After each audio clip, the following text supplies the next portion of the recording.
Kepada Bapak Franky Paulus Soekarno IPMSI, kepadanya kami persilakan.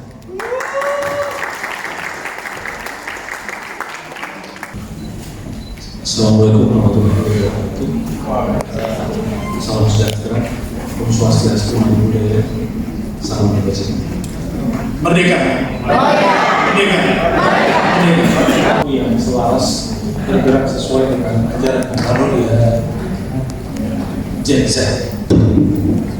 Dari Bapak Ketua Yayasan Universitas Bung Karno, Bapak Muhammad Mahendra Putra SHMH, kepadanya yang kami persilakan.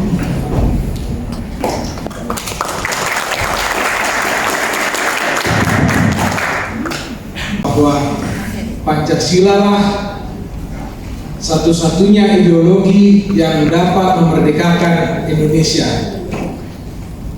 Dan oleh karena itu, mari kita petikan salam nasional kita, merdeka, merdeka, merdeka. Assalamualaikum warahmatullahi wabarakatuh. Pelantikan BEM Fakultas Ilmu Sosial Politik Universitas Bung Karno dan seminar yang dihadiri oleh Opung Madana Maban dengan tema aktualisasi leadership Bung Karno yang selaras bergerak sesuai dengan ajaran Bung Karno di era Gen Z. Merdeka. Ini supaya lengkap dulu, 64 sampai 66 saya mahasiswa Universitas Bung Karno. Ini dia bukunya berbeda.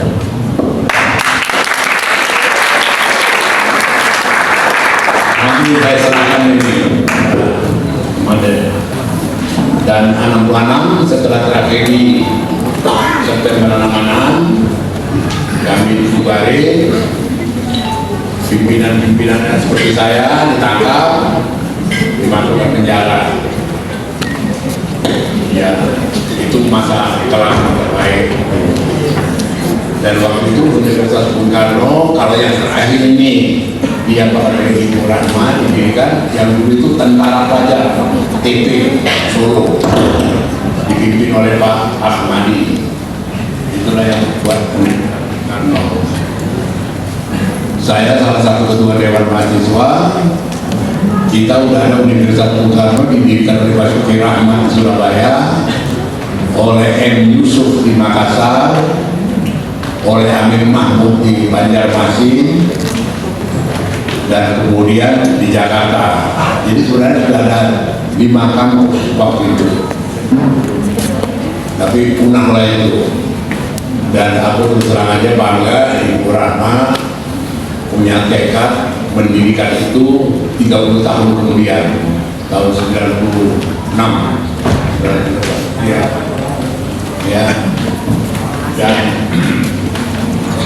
Dan kemudian artinya ditorehkan dalam sejarah, adalah kita sekarang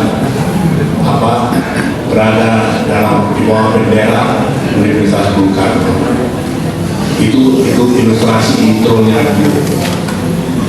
Nah, kalau saya sampai kepada ini tadi aktualisasi daripada leadership daripada Bung Karno, saya pikir saya tidak mengulangi lagi secara yang sudah kita pelajari sampai kemudian beliau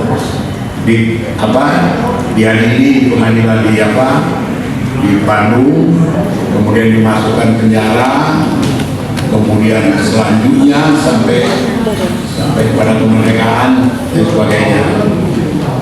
Saya sendiri mempunyai kesempatan ketemu beliau pada tahun 66 di era-era terakhir. Kami Dewan Mahasiswa diterima di Istana Merdeka. Pada waktu itu saya bertanya, dan saya sudah tulis juga itu di buku saya, Bung Karno, apa itu sebenarnya politik? Bisa Pak Karno menjelaskan ke kami apa itu politik? Dia jelaskan, politik itu adalah mass forming, pengumpulan kekuatan, dan mass unwinding. Dia bahasa Belanda, penggunaan kekuatan. Saya ingin bertanya kepada Pak Kris itu, ini karena di sini mayoritas Gen Z, Pak. Jadi Gen Z ini penasaran gitu, apa sih pemikiran-pemikiran Bung Karno yang berimplikasi gitu pada Gen Z ini? Ya mungkin itu. Ya makasih moderator. Langsung aja ya biar kita bisa kita diskusi. Jadi untuk pertama mungkin saya sedang dulu panitia mengundang hukum. Ini saya merasa seperti anak-anak hukum. Kalau enggak saya merasa tua juga di antara teman-teman semua. Jadi sebenarnya diundang di sini saya sentimental juga, ada rasa sentimental juga. Kenapa? Karena tadi seperti dibilang sama moderator, saya ini dulu 99 saya kan masuk UBK, dulu masih pertama ya, lalu 2000 tuh saya jadi ketua 5 pol yang pertama. Ketua 5 pol yang pertama itu tahun 2001 jadi sekjen defisit yang pertama juga. Tapi begitu saya di defisit itu nggak langsung tahun lama.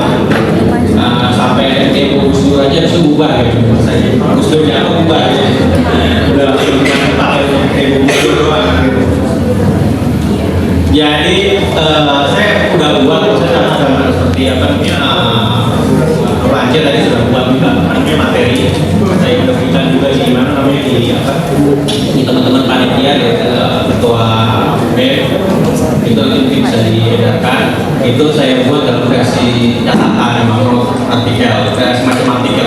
Saya nggak buat dalam bentuk PowerPoint aja karena saya ganti PowerPoint. Saya juga di dunia apa namanya perusahaan, dunia korporat yang selalu buat presentasi menggunakan PowerPoint. Tapi kalau menurut saya kalau di akademisi atau di dunia akademis itu lebih bagus menggunakan tulisan semacam itu. Jadi lebih ada bobotnya. Karena kalau di PowerPoint itu memang saya nggak seradikal mungkin yang bilang PowerPoint itu berarti nggak punya power, nggak punya poin, kan?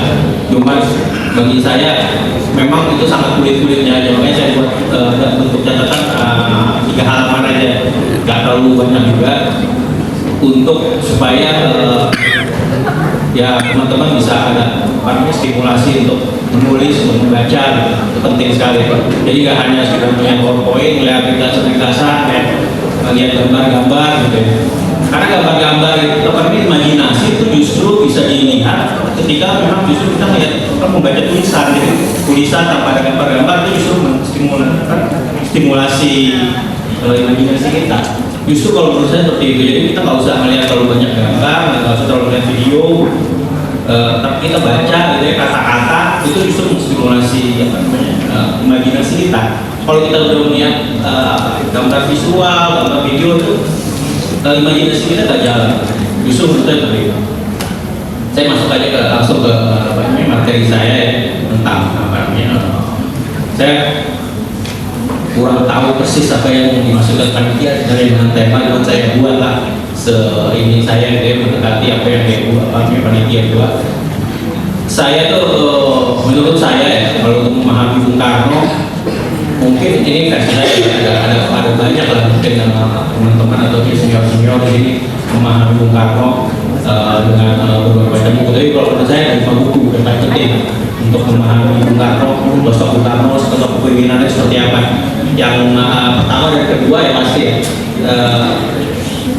bukunya beliau sendiri, karya beliau sendiri, BBR, Revolusi, jilid 1 dan jilid 2. Jilid 1 itu tulisan Bung Karno dari tahun 1926 sampai kalau kurang lebih tahun 1941 lah ya. Itu Bung Karno masih 25 tahun. Sudah mulai menulis tulisan yang sangat serius. Judulnya tentang sosialisme Islam dan nasionalisme Islam dan agama Islam. Nasionalisme is Marxisme dan Marxisme. Jadi ada 3 ideologi besar itu dia tulis pada umur 25 tahun, sebuah tulisan yang sangat serius sebenarnya. Lalu jilid kedua itu pidato Bung Karno itu dari tahun 45 sampai tahun 66 terakhir sudah ketika sudah di masa-masa akhir sebagai presiden. Jadi menurut saya itu udah paling penting, utama yang dipahami atau dibaca itu adalah DPR. DPR itu nggak terlalu tebal. DPR itu yang menjadi satu itu sekitar 600 halaman, yang kedua itu sekitar 400 halaman. Jadi total sekitar 1000 halaman. Sebenarnya nggak terlalu tebal kalau untuk dibaca sebenarnya. Kalau kita emang punya niat ya. Nah, ada beberapa tulisan Bung Karno yang di luar DPR itu yang penting juga, tapi sebenarnya sudah mencakup juga untuk sudah membaca DPR itu tulisan dia akhirnya Pancasila, lalu juga tentang pidato kolonial kan Indonesia Muda tahun 1930 di Bandung. Jadi kalau teman-teman sudah membaca buku itu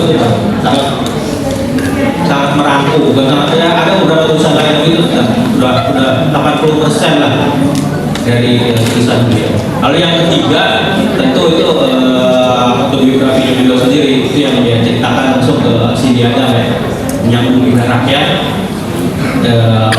menyambung bidang rakyat Indonesia itu autobiografi itu sangat penting juga karena itu juga emang asli langsung dari Bung Karno. Ada beberapa tulisan lain yang ceritakan kepada penulis lain, tapi menurut saya yang paling penting itu menyambung rakyat Sindiada. Lalu yang keempat dan kelima itu yang keempat itu bukunya Bernharda, itu penulis dari Jerman, itu sekitar tahun 80-an lah ya, dia buat itu disertasi dia di Jerman. Itu sebenarnya biografi, itu bukan biografi ini, tapi biografi pemikiran. Jadi Bernharda itu mengibaratkan dia sebagai guru besar, dia memeriksa tulisan-tulisan Bung Karno, dan dia beri kesimpulan lah bagaimana. Itu sangat penting juga sih untuk dibaca karena itu bentuknya biografi pemikiran. Kalau tadi itu autobiografi yang menyambung rakyat, kalau misalnya di kelas seorang dosen itu jadi bintang, tapi di sini maka itu nggak bintang itu. Kalau di sini, tapi tidak apa-apa. Rekan-rekan, tanpa kita sadari, pertemuan ini semacam pertemuan sejarah lintas 4 generasi, ya toh? Panitia ini memberikan fokus kepada generasinya, sementara kita di sini ada lintas generasi. Opung di sini itu generasi baby boomers, ya kan?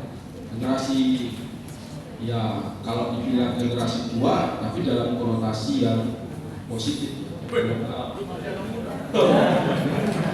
Jadi itu klasifikasi.